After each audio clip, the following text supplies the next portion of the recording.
Hello guys, Radhe Radhe. मैं अच्छी हूँ, आशा करती हूँ कि आप लोग भी अच्छे होंगे। आज मैं आपको एक स्टोरी सुनाने जा रही हूँ। हनुमानगंज में एक व्यक्ति रहता था जो हनुमान जी का बहुत बड़ा भक्त था। उनकी पूजा पाठ करता था, हनुमान चालीसा पढ़ता था, उनको भोग लगाता था और उनसे सारी बातें करता था। वो एक अनाथ लड़का था, न उसके आगे कोई था, न कोई पीछे कोई था। वो हनुमान जी से सारी बातें करता था, अपने दुख की बातें बताता था और सुख की बातें बताता था।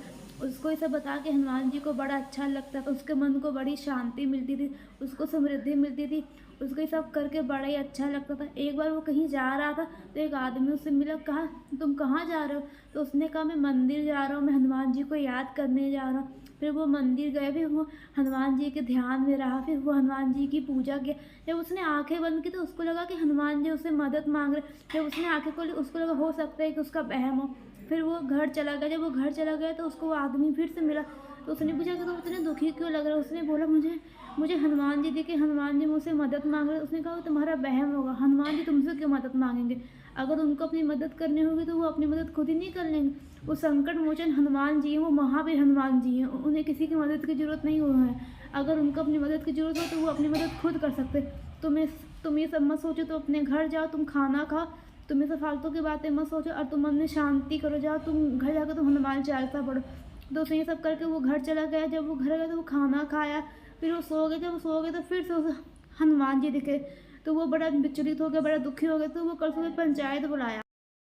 उसने पंचायत अपनी बातें रखी। उसने बताया कि हनुमान जी उससे मदद मांग रहे हैं। तो सरपंच ने कहा, क्या फालतू बात कर, हनुमान जी क्या तुमसे मदद मांगेंगे? हनुमान जी अपनी मदद स्वयं कर लेंगे, तुमसे वो कभी मदद नहीं मांगेंगे। उसने कहा, नहीं, हनुमान जी मुझसे मदद मांग रहे हो। उसने कहा, हो सकता है कि तुम हनुमान जी के बड़े भक्त हो, इसका ये मतलब नहीं है कि हनुमान जी तुमसे मदद मांगेंगे। वो बेचारा बोलता ही रहा, कोई उसकी बात ही नहीं मान रहा था।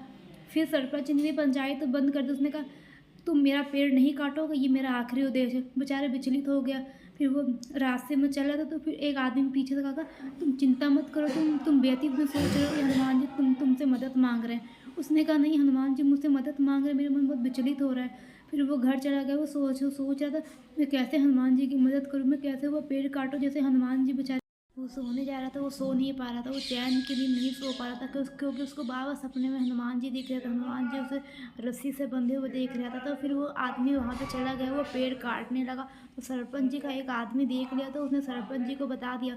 फिर वहाँ पे सरपंच जी आ गए। उसने कहा, तुमने मेरा पेड़ काट दिया, तुमने मेरा कितना बड़ा नुकसान कर दिया, तुमको इसका भुगतना पड़ेगा, तुमको चुकाना पड़ेगा। तुमने इतनी बड़ी गलती कैसे कर दी? तुमने मुझसे बिना पूछे कैसे ये पेड़ काट दिया? फिर कुछ देर बाद वहाँ पे हनुमान जी प्रकट हो गए। सब लोग देख के भुकच्चे हो गए, कहीं तो सच बोला था, यहाँ पे तो सच में हनुमान जी फंसे हुए थे। सब लोग, हम लोग से कितनी बड़ी गलती हो गई। फिर सब लोग उस आदमी को सराहते दिए। तो फिर उस आदमी ने मूर्ति को मंदिर में रख दिया। फिर मंदिर में हनुमान जी की पूजा होने लगी। अगर हमारी भक्ति सच्ची है तो भगवान भी हमसे मदद मांगते हैं। देखिए कैसे उस आदमी से भगवान ने मदद मांगी। वो आदमी भगवान से सारी बातें करता है, शेयर करता था, सब अच्छी अच्छी बातें करता था। भगवान ने उसका कभी बुरा नहीं किया। देखिए कैसे भगवान जी ने उसको सच्चा साबित कर दिया, सबको झूठा साबित कर दिया। अगर आपकी भक्ति सच्ची तो आपके साथ भी ऐसा ही होगा। न्यू तो लाइक है, शेयर करें, सब्सक्राइब करें। तब तक बाय बाय। मेरी न्यू वीडियो को